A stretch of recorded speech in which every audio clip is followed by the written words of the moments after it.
Hey guys, welcome to this exclusive preview and impressions video for Total War Warhammer. This time I'll be demonstrating and showing you some things about Vampire Count battles. A couple of weeks ago I attended the Warhammer preview event in England where I was able to get hands-on with the Vampire Counts. I was able to play two quest battles, one being the Vampires vs Greenskins one that you've seen in some Twitch streams, and the other one being a unreleased Empire vs Vampire Counts battle.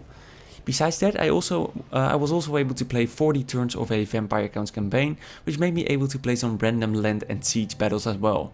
Everything in this video is based on my own experiences and therefore, of course, subject to change before release. So to start off, as with all the races, the Vampire Counts provide a unique challenge also in battles. This race doesn't bring any ranged units to the battle, and that means no artillery, no archers and no missile cavalry.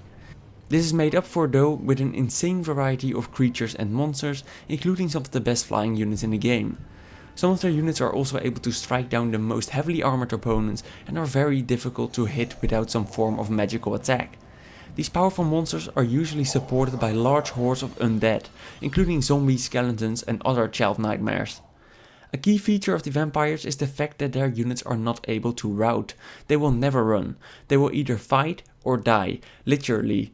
And this is because of the crumbling mechanic that you probably have seen before as well. Vampire Count units might not rout, however when usual morale effects kick in, the units might start to crumble. This means that a unit will slowly start dying until the entire unit is gone.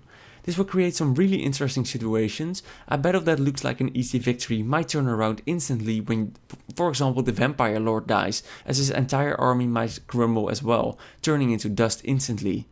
Vampire Count units stay longer in the fight, preferring death. However, when you do lose a unit, it will be gone forever, never returning to the army again. A very interesting and unique mechanic, of course. Magic plays a big part in Warhammer, of course, and especially for the Vampire Counts. The vampires are able to cast some interesting spells, ranging from very weak cheap ones to extremely deadly effects that can change battles. This is one of my favorite ones, for example, Raise Dead. As you can see, your lord is able to target an area on the ground, and after using it, undead start to crawl out of the ground to fight for you. A very good looking spell that is also able to heavily impact battles. You are able to cast this spell behind enemy lines, for example, making you able to attack your opponents from two sides out of nowhere. Another very deadly spell is this one, the Purple Sun of Xereu. As you can see, a very deadly and interesting spell to use. Now you might have noticed the icons on the left above Manfred's portrait as well. Those are your general abilities that you're able to unlock in the campaign. So now let's take a close look at the various units the Vampire Counts are able to bring. Of course the entire roster is already online, so I will just show you some new footage and some of the special units basically. As said, the Vampire Counts offer large hordes of undead infantry, supported by very powerful monsters, flying units and cavalry. There are some really interesting units in here, for example the Black Coach, which you can see right now.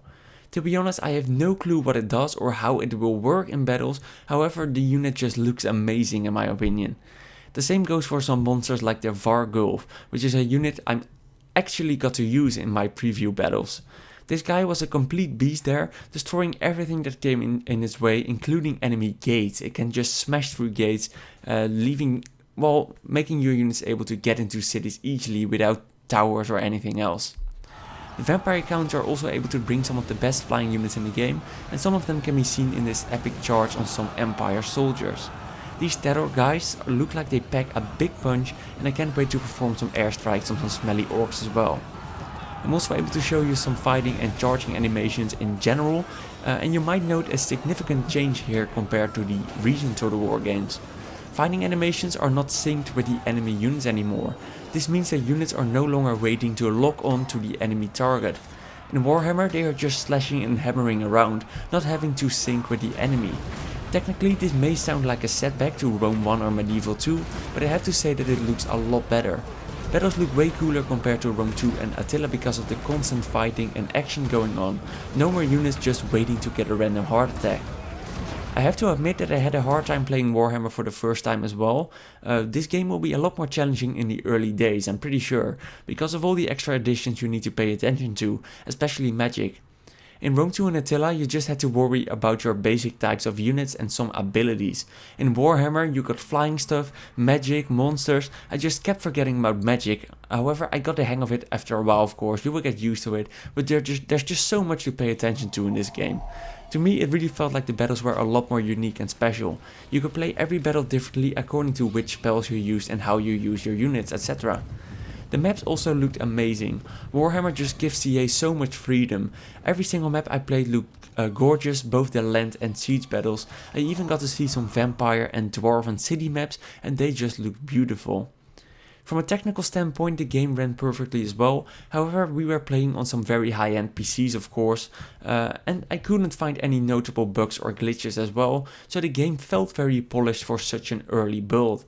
Of course though, we will have to wait and see what happens on launch day. However, I got to admit that this preview version already ran very stable and it got me extremely excited. I'm looking very much forward to play more in the future after release, of course.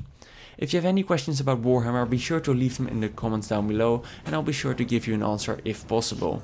I also made a video like this about the Vampire Counts campaign. You can check that one out by clicking on the screen or by clicking the link in the description.